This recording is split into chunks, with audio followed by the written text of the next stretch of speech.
salamat ko sa Diyos. Ang buhay mo. Wala pa nung una. Ikaw na yung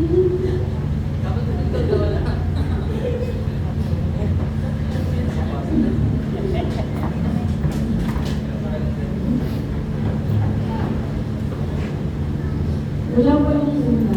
Ikaw na ang naging sa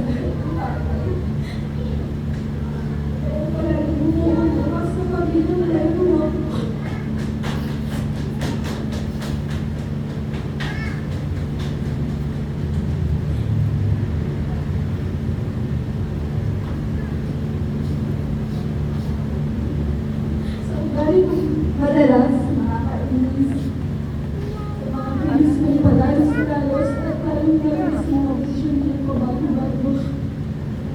Thank you, Lord, sa lahat ng pagkanda at pagkunawa mo sa akin. Salamat, Panginoon, tumanin ka sa kanampalaan ko ng asawa. Siyempre, hindi mo nakarami.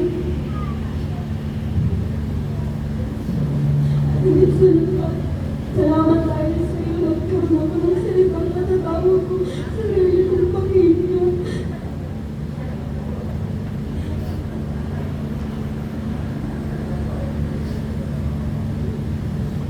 Kaya naman, Carl David Bulano, sa harap ng Diyos, sa lahat ng tao na narito kayo, pinapangako kong mamahalin kita ng buong puso.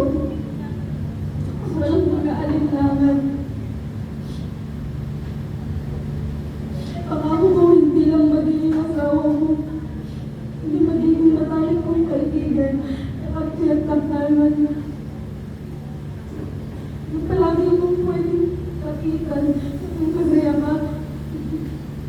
Pag ikaw wala pwede, o kaya naman gusto mo lang magkwento tungkol sa araw mo kapag hindi tayo mag-isama sa work.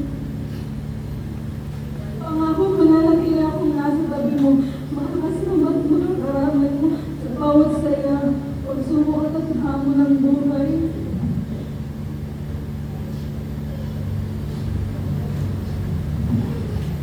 At higit sa lahat, pipiliin kitang mahalin hindi lang sa mga magagandang araw, kundi lalo na sa mga panahong mahirap at magulong pa. Dahil ikaw lang